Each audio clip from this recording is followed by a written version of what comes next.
Assalamualaikum warahmatullahi wabarakatuh. Perkenalkan, nama saya Nur Hikmah dengan NIM 230210502019 dari Prodi Teknik Komputer. Di sini saya akan menjelaskan sedikit tentang masalah dan ruang keadaan. Sebetulnya kalau kita berbicara tentang searching ini, kita akan berbicara masalah langkah-langkah sistematis. Makanya searching ini kita definisikan sebagai suatu teknik untuk menemukan solusi. Teknik untuk menemukan solusi atau tujuan melalui langkah-langkah yang sistematis. Jadi di sini contohnya kita punya dua ember A dan ember B. Ember A punya kapasitas maksimum 4 liter, sedangkan ember B punya kapasitas maksimum 3 liter, sebuah keran air yang bisa mengeluarkan air tanpa batas. Nah, sekarang pertanyaannya, tanpa alat lainnya bagaimana mendapatkan 2 liter air pada ember B? Sebelum kita menemukan bagaimana langkah-langkah mencari solusi untuk masalah ember tadi, pertama kita harus mengetahui beberapa hal ini. Pertama, kita harus mengetahui keadaan awalnya atau initial state-nya. Embernya bagaimana kondisinya saat ini dan apakah kosong atau tidak. Kemudian ember ini berapa kapasitasnya. Nah, ini yang pertama kita harus tahu initial state-nya. Keadaan awalnya seperti apa, kemudian untuk bisa mencari atau menemukan solusi, kita harus tetapkan dulu goal state-nya. Tujuan yang ingin dicapai apa, keadaan akhir yang diharapkan atau goal state-nya apa. Kemudian kalau initial state-nya sudah jelas, sekarang kita perlu tentukan apa operator yang harus dilakukan untuk bisa berpindah dari keadaan awal mencapai atau menuju ke keadaan akhir yang diharapkan. Dalam kasus ember ini, kita harus tahu initial state-nya apa, goal state-nya yang diharapkan apa, kemudian baru kita tentukan operator atau usaha apa saja yang bisa kita lakukan supaya bisa berpindah dari keadaan awal yang ember kosong tadi berpindah menuju keadaan akhir, di mana kita mendapatkan 2 liter air di ember B. Itu goal state-nya dan operatornya. Jadi 3 hal ini disebut dengan ruang keadaan atau state space. Jadi sebelum membahas teknik searching-nya, kita bahas dulu tentang ruang keadaannya. Baik, kita kembali ke masalah ember air tadi.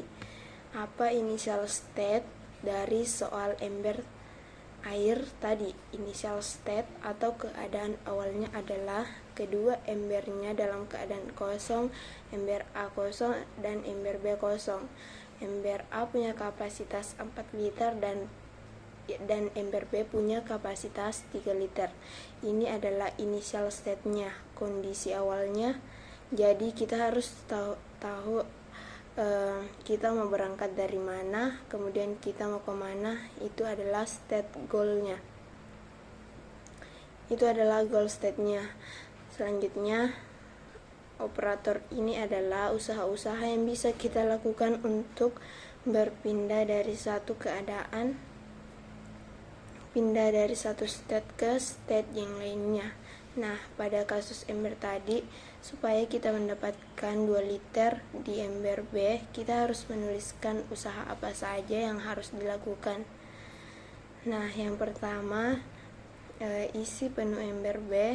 Kemudian yang kedua, pindahkan air dari B ke A sampai B kosong. Kemudian yang ketiga, isi penuh ember B. Keempat, pindahkan air dari B ke A sampai A penuh. Jadi menyusun operator itu kita harus membayangkan apa saja yang bisa kita lakukan untuk berpindah dari satu step ke step lainnya. Selanjutnya kita akan membahas komputasi konvensional dan komputasi cerdas.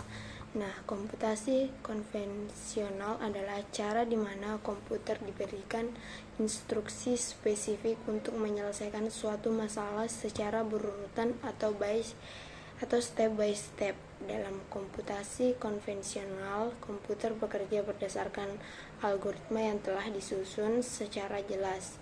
Algoritma ini memberikan serangkaian instruksi terperinci yang diterapkan pada komputer hingga komputer tahu bagaimana memproses setiap langkah dan menyelesaikan masalah sesuai dengan arahan yang diberikan.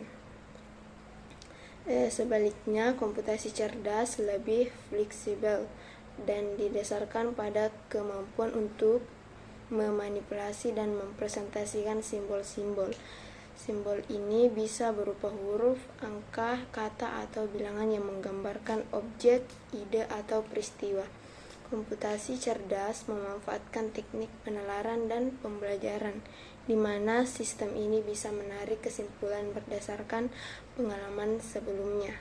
Sistem kecerdasan buatan atau AI, misalnya, mampu memproses informasi dan mengambil keputusan dari data yang pernah dipelajari sebelumnya. Salah satu contohnya adalah saat pengguna mengunggah foto di Facebook. AI di Facebook dapat mengenali wajah yang muncul di foto berdasarkan pola yang telah dipelajari sebelumnya, memungkinkan sistem untuk mengarahkan nama seseorang. Teknik yang sering digunakan dalam komputasi cerdas adalah pencocokan pola atau pattern matching. Dalam pengenalan sidik jari pada smartphone atau absensi berbasis sidik jari di kantor, sistem AI mampu mencocokkan pola sidik jari pengguna dengan basis data yang ada. Ini memungkinkan AI untuk mengenali pengguna dengan akurat melalui proses pencocokan pola yang telah dipelajari. Baik, sebagai penutup, masalah dan ruang keadaan membantu kita untuk memahami masalah dan menemukan solusi yang optimal. Terima kasih atas perhatiannya.